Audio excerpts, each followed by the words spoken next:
Hello guys, current affairs funda में आप सभी का स्वागत है। मैं हूं आपके साथ अभिषेक शर्मा और आज के इस वीडियो सेशन में हम 24 दिसंबर तक के सभी इंपॉर्टेंट करंट अफेयर्स कवर करने वाले हैं। हमेशा की तरह आप इस वीडियो को अंत तक जरूर देखिएगा, आज भी आपको काफ़ी कुछ जानने के लिए मिलेगा।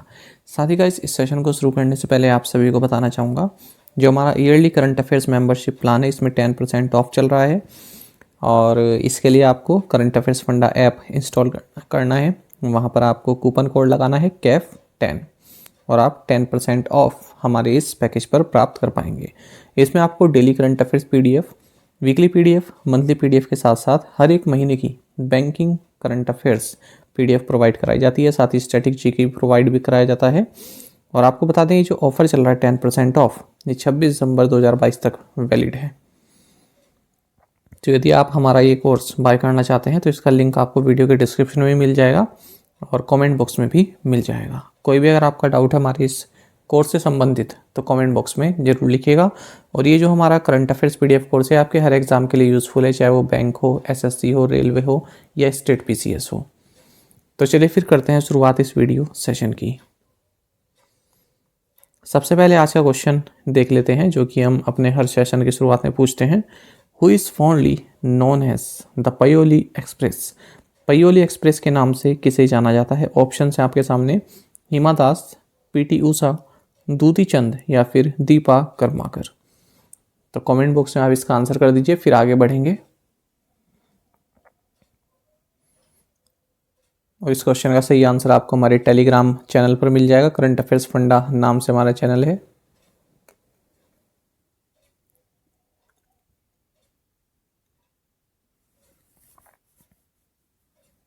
बहुत कॉमन क्वेश्चन है, कई बार एग्जाम में पूछा गया है।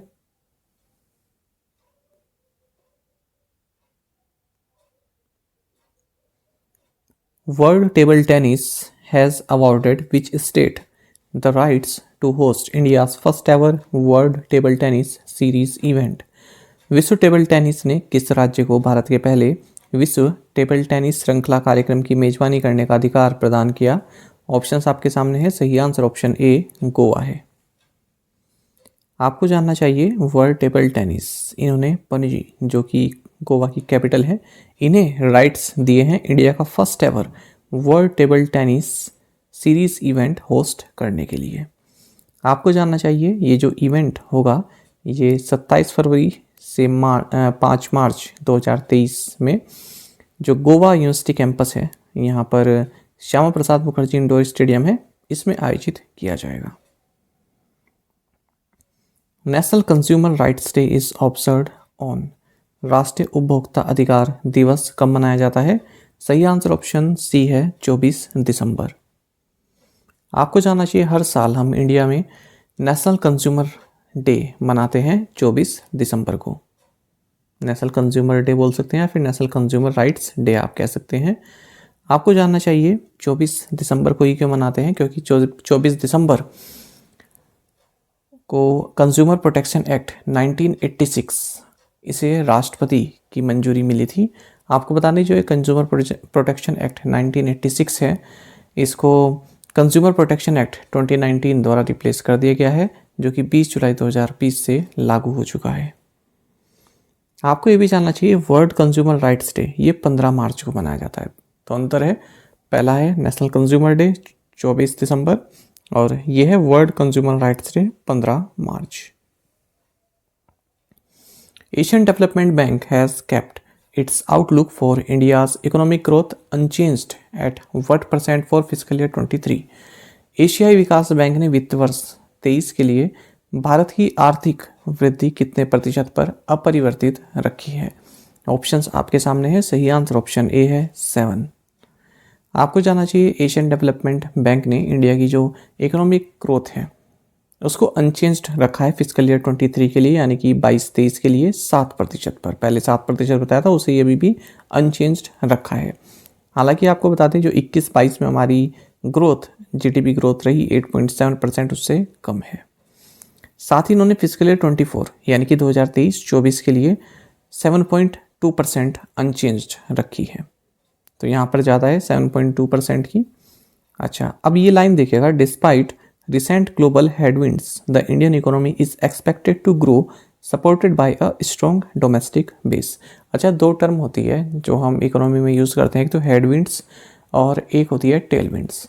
कई बार आपको द हिंदू और भी जो इंग्लिश न्यूज़पेपर हैं इनमें जो एडिटोरियल आते हैं उनमें ये शब्द देखने के लिए मिल जाते हैं। समझेंगे क्या होता है। ये एरोप्लेन आप देख रहे हैं और एक जगह लिखा है हेडविंड और पीछे की साइड लिखा है टेलविंड। आप एरो देख रहे होंगे, जो एरोप्लेन है अगर आप हेडविंड्स के एरो देखें तो ये टूवर्ड्स एरोप्लेन है ना, या फिर आप कह सकते हैं एरोप्लेन की दिशा के अगेंस्ट में है। और जो टेलविंड्स देखें वो आप कह सकते हैं कि एयरक्राफ्ट के जो ये एरोप्लेन है इसकी दिशा में हो रहे हैं। अच्छा, तो अब इसका मतलब क्या हुआ, देखिए जो ये हेडविंड्स वाले हैं ये इसके अगेंस्ट हैं। जब हमारे कोई अगेंस्ट होता है तो क्या करता है, हमको पीछे को धक्का देता है। और अगर कोई हमारे साथ पीछे से धक्का दे तो हम आगे बढ़ते हैं, कोई हमें आगे से धक्का दे तो हम पीछे जाते हैं। आप ये समझ रहे हैं बात। कोई अगर हमें आगे से टकराए तो हम पीछे जाएंगे ना, और अगर कोई हमें पीछे से पुश करे तो हम आगे की ओर बढ़ेंगे। तो सेम बात यहाँ पर हो रही है।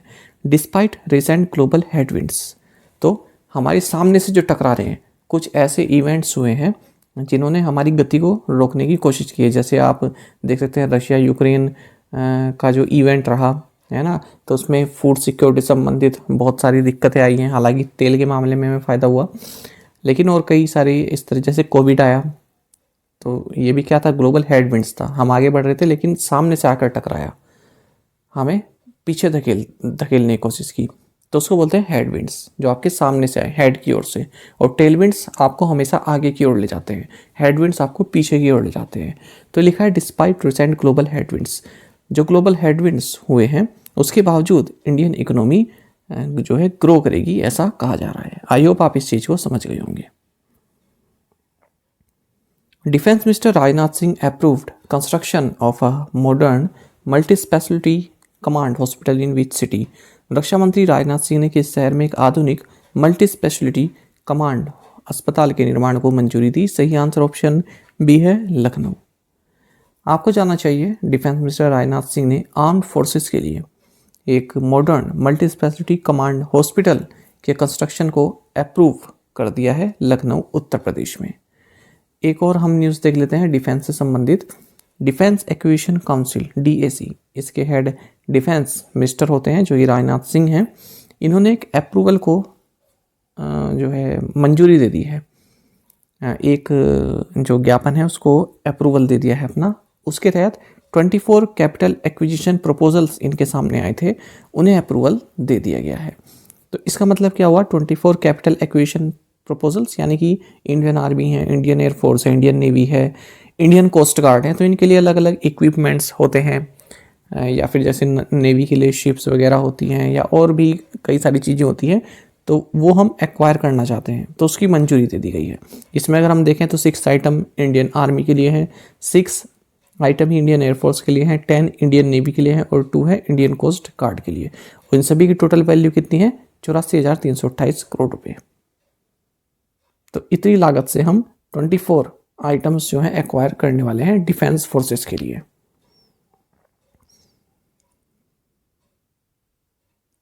इनोवेशंस फॉर डिफेंस एक्सीलेंस यानी कि IDEX has signed it's 150th contract in which year the IDEX framework was launched by the prime minister Narendra Modi. Innovation for defence excellence ने अपने 150वें अनुबंध पर हस्ताक्षर किए। IDEX फ्रेमवर्क प्रधानमंत्री द्वारा किस वर्ष लॉन्च किया गया था। ऑप्शंस आपके सामने है, सही आंसर ऑप्शन बी है 2018।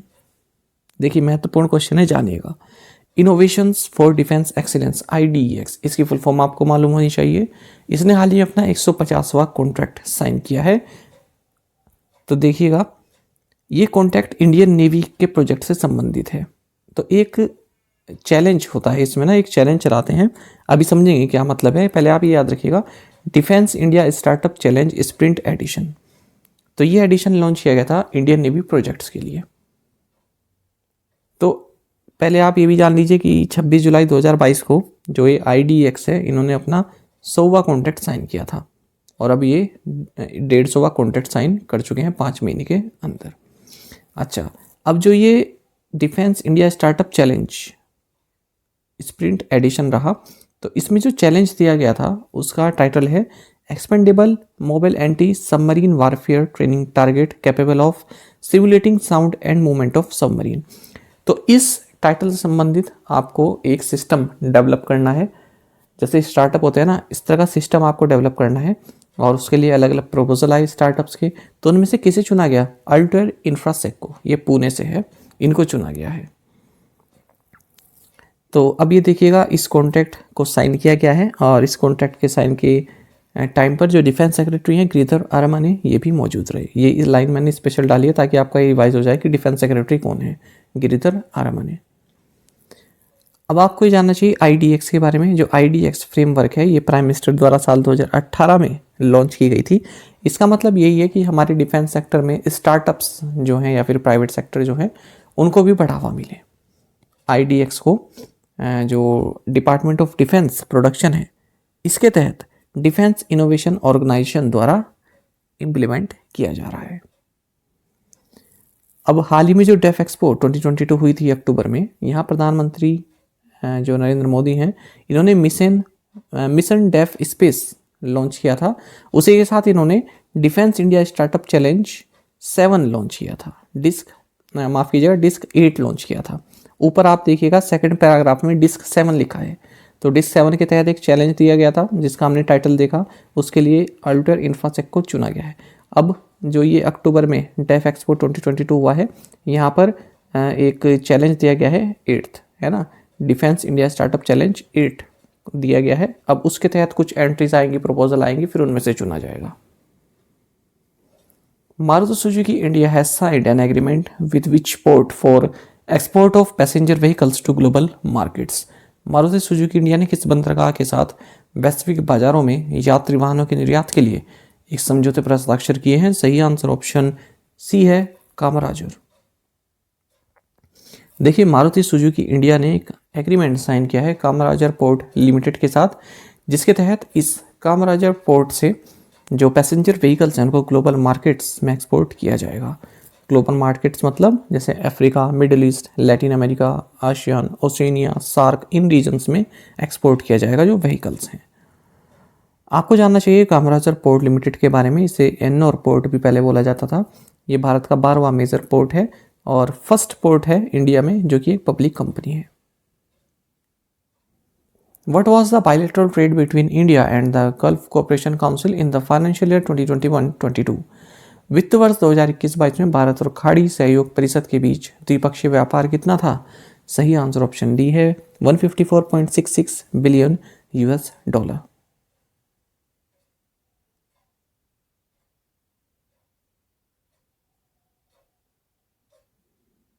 एक मिनट, हाँ ठीक है।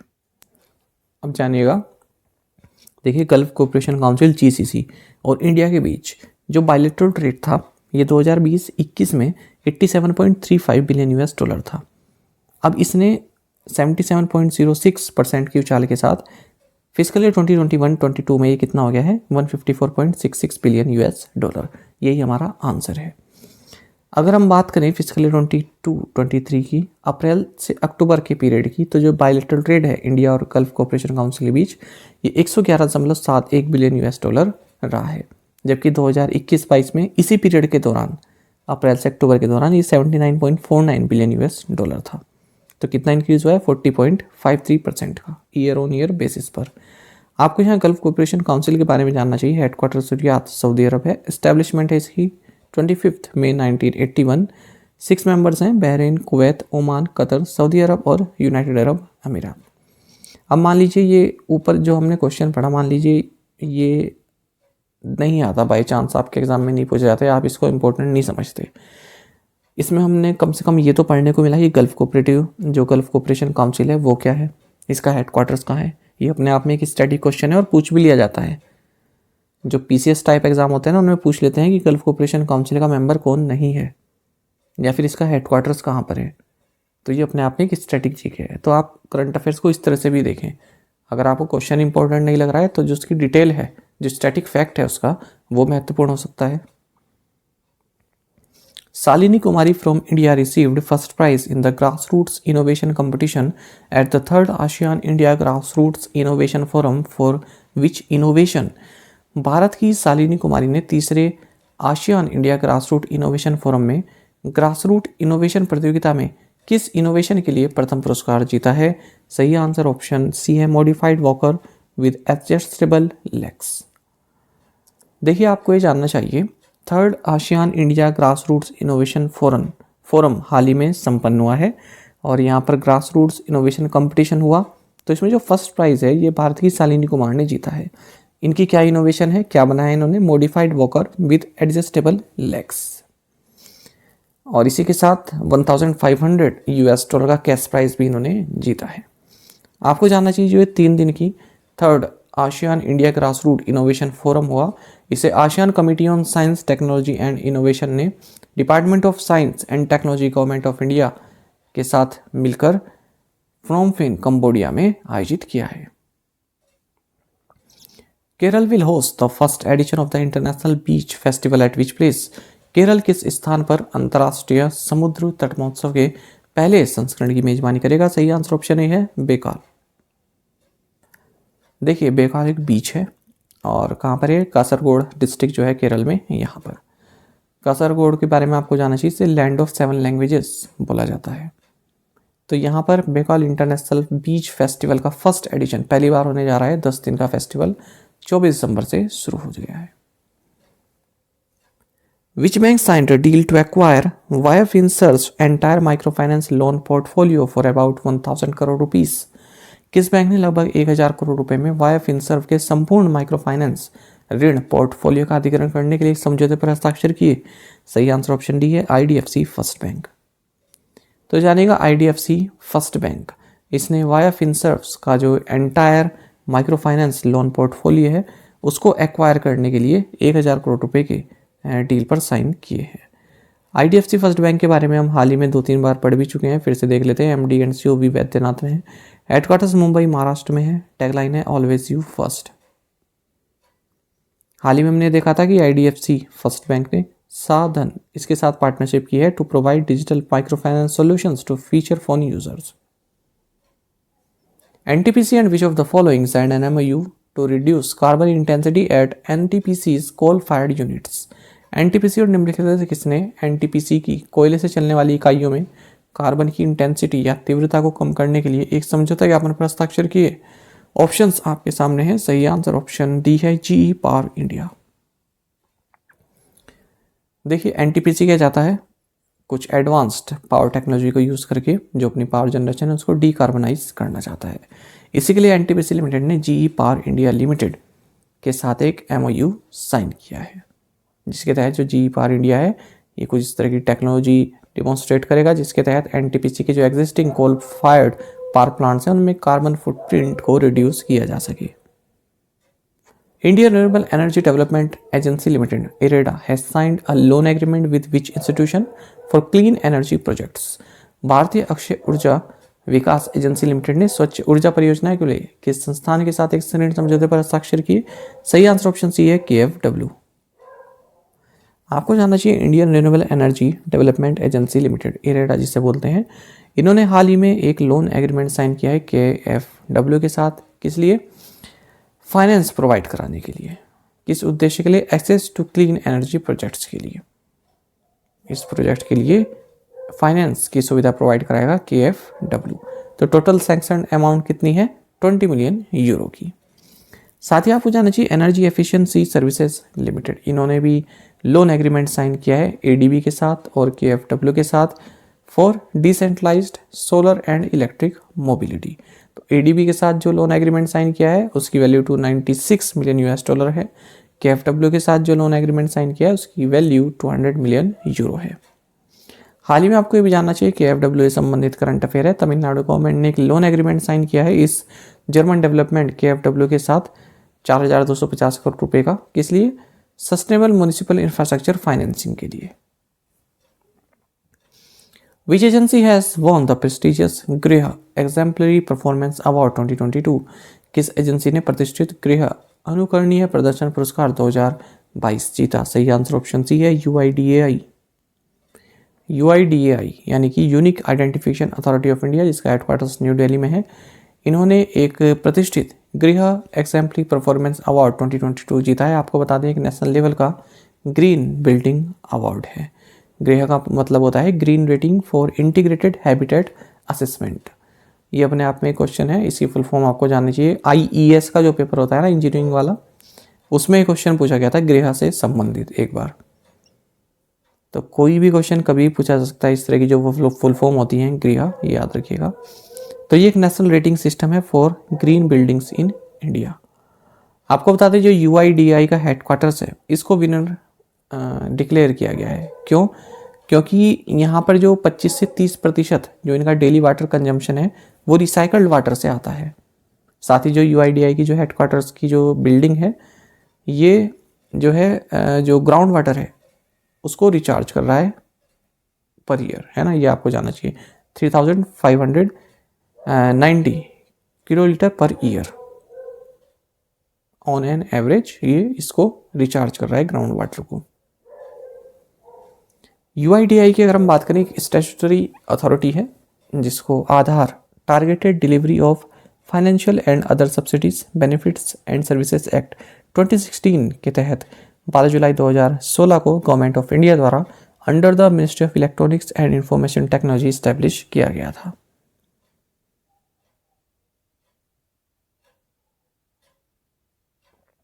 चीफ एग्जीक्यूटिव ऑफिसर अगर हम बात करें UIDAI की, तो यह है डॉक्टर सौरभ गर्ग।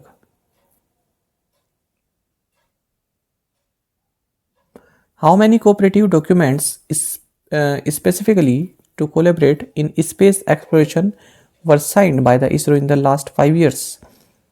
पिछले 5 वर्षों में इसरो द्वारा विशेष रूप से अंतरिक्ष अन्वेषण में सहयोग करने के लिए कितने सहयोगी दस्तावेजों पर हस्ताक्षर किए गए?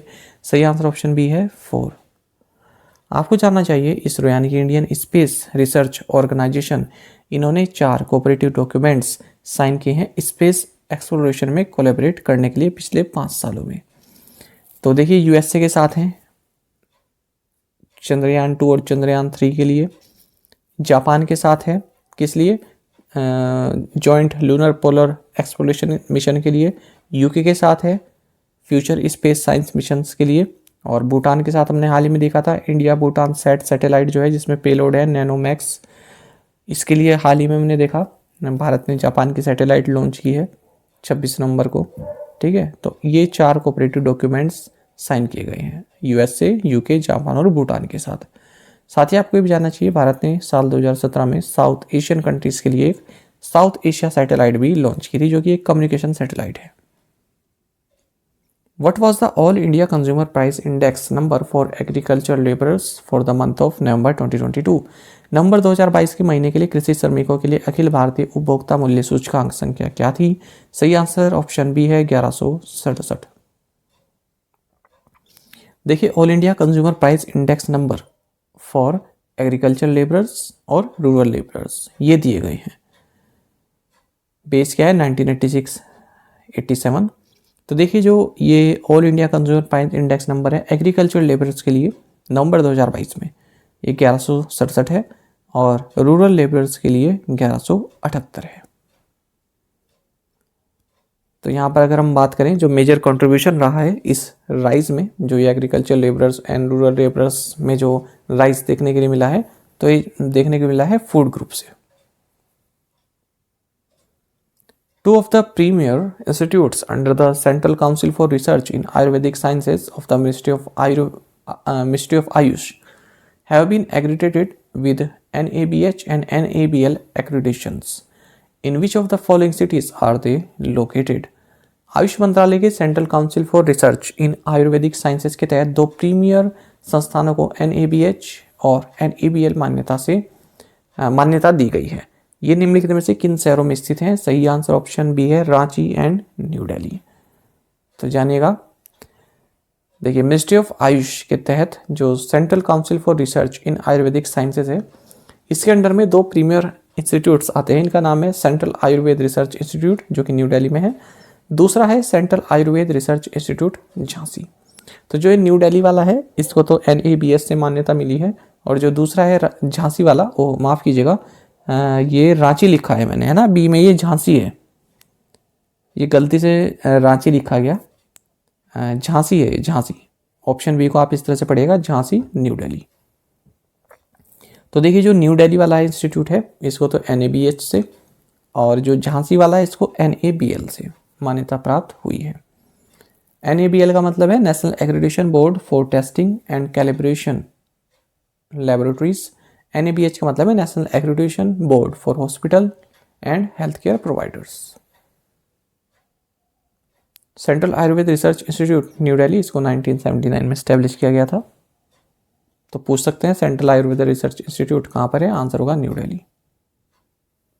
More than 50% of the borrowers India have preferred which option during shopping or for any credit purpose as per survey by Home Credit India। Home credit India के सर्वेक्षण के अनुसार भारत में 50% से अधिक उधारकर्ताओं ने खरीदारी के दौरान या किसी क्रेडिट उद्देश्य के लिए किस विकल्प को प्राथमिकता दी है। सही आंसर ऑप्शन ए है EMI कार्ड्स। देखिए आपको ये जानना चाहिए, होम क्रेडिट इंडिया ने एक सर्वे किया है। सर्वे का नाम है हाउ इंडिया बोरोस 2022, 16 शहरों में किया है। इसमें बताया गया है कि जैसे ऋण लेके हम कोई चीज़ खरीदते हैं ना, तो उसके लिए सबसे प्रेफर्ड जो ऑप्शन है वो क्या है।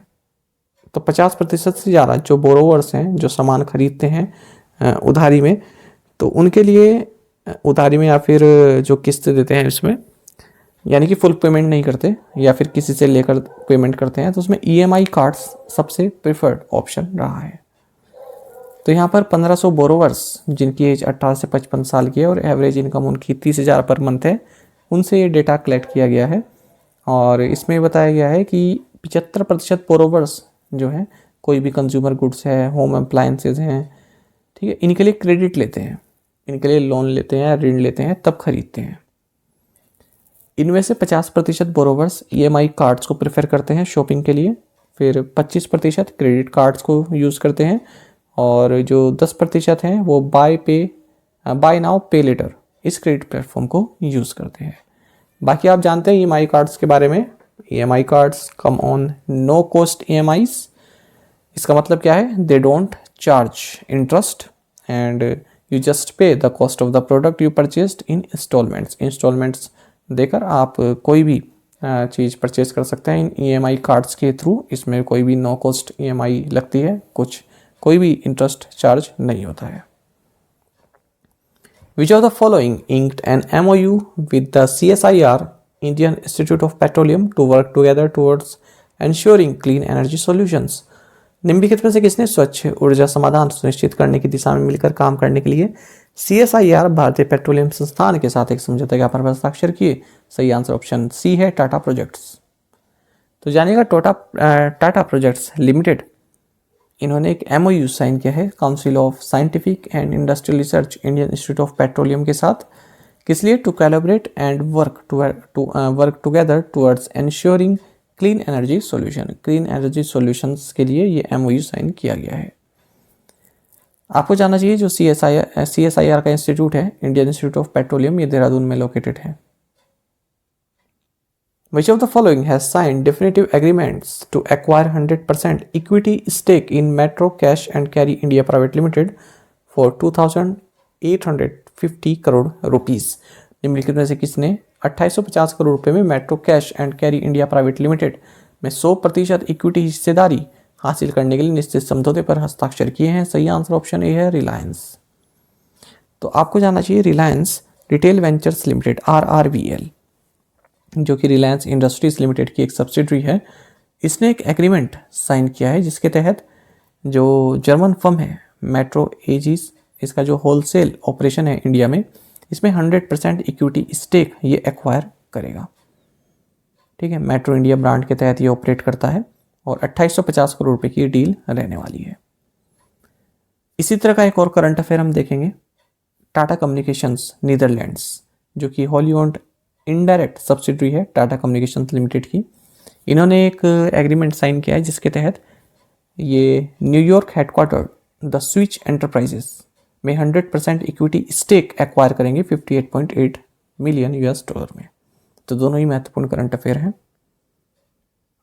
विच digital payment services platform has received in principle approval from the RBI to act as a payment aggregator भुगतान एग्रीगेटर के रूप में कार्य करने के लिए किस डिजिटल भुगतान सेवा मंच को आरबीआई से सैद्धांतिक मंजूरी मिली है? सही आंसर ऑप्शन डी है, वर्ल्ड लाइन ई पेमेंट्स इंडिया। देखिए, डिजिटल पेमेंट सर्विस प्लेटफॉर्म है वर्ल्ड लाइन ई पेमेंट्स इंडिया, इन्हें सैद्धांतिक रूप से आरबीआई से मंजूरी मिल गई है कि ये पेमेंट एग्रीगेटर के तौर पर कार्य कर सकते हैं। पेमेंट एग्रीगेटर के बारे में मैं आपको कई बार बता चुका हूँ। आपको जानना चाहिए जो ऑथराइजेशन दिया जा रहा है आरबीआई के द्वारा, ये मार्च 17, 2020 में जो guidelines on regulation of payment है इसके तहत दिए जा रहे हैं। ये पेमेंट एग्रीगेटर के जो लाइसेंस हैं या अप्रूवल है। Viacom 18 Media has secured exclusive media rights to broadcast next Summer Olympics. Which city will host this sport event in 2024? Viacom 18 Media ने अगले ग्रीष्मकालीन ओलंपिक के प्रसारण के लिए विशेष मीडिया अधिकार हासिल कर लिए हैं। 2024 में कौन सा शहर इस खेल आयोजन की मेजबानी करेगा? सही आंसर ऑप्शन ए है, पेरिस। तो जानिएगा, आप सभी जानते हैं कि 2024 के जो ओलंपिक्स होने वाले हैं, समर ओलंपिक्स, ये पेरिस में होने वाले हैं। और इसके जो मीडिया राइट्स हैं ब्रॉडकास्ट करने के लिए, दिखाने के लिए, वाईकॉम 18 मीडिया ने सिक्योर कर लिए हैं, इन्हें प्राप्त हो चुके हैं। साथ ही जो 2024 में विंटर यूथ ओलंपिक गेम्स होने वाले हैं गैंगवॉन साउथ कोरिया में, उसके लिए भी इन्हें राइट्स मिल चुके हैं। वाईकॉम 18 स्पोर्ट्स के सीईओ अनिल जयराज हैं और इंटरनेशनल ओलंपिक कमेटी के प्रेसिडेंट थॉमस बाक हैं।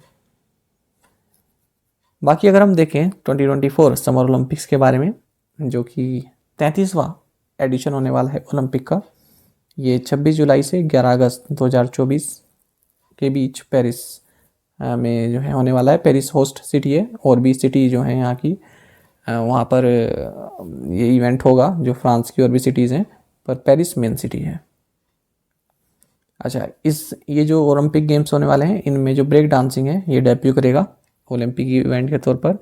अच्छा, ऑफिशियल मास्कट्स क्या है? फ्रीजेस। ये जो है ऑफिशियल मास्कट्स हैं in Paris 2024 Olympic and Paralympic games के लिए। शुभांकर हैं। अच्छा, एक और करंट अफेयर आप यही देख लीजिए, स्पोर्ट्स से संबंधित, आईपीएल से संबंधित है। जो इंडियन प्रीमियर लीग है, इसकी जो वैल्यूएशन है ये 10.9 बिलियन यूएस डॉलर पहुंच चुकी है 2022 में, ऐसा एक रिपोर्ट में कहा गया है। D&P एडवाइजरी, इस कंसल्टिंग फर्म की एक रिपोर्ट में बताया गया है। कितना हो गया है इसका वैल्यूएशन आईपीएल का? 10.9 बिलियन यूएस डॉलर। इसका मतलब क्या है? ये एक डेकाकॉन्ट बन गई है। लास्ट लाइन देखिएगा, महत्वपूर्ण है। A business is called a decacorn when its value crosses 10 billion US dollar.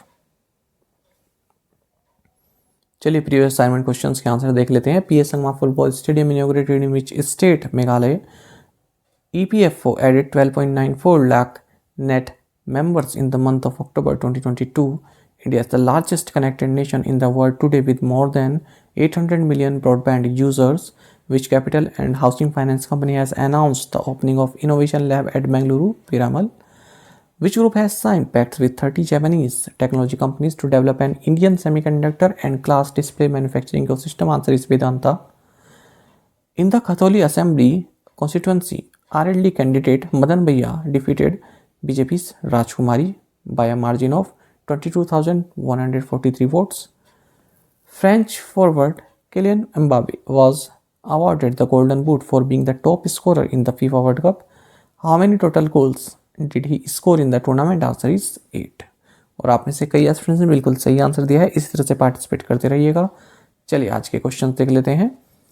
For which seat was a by-poll necessitated due to the demise of SP Patriarch Mulayam Singh Yadav? तो किस सीट पर बायपोल हुए हैं हाल ही में, जो मुलायम सिंह यादव के निधन के बाद? The annual navy education society conference 2022 was conducted at Indian naval academy. किस जगह पर है ये आपको बताना है।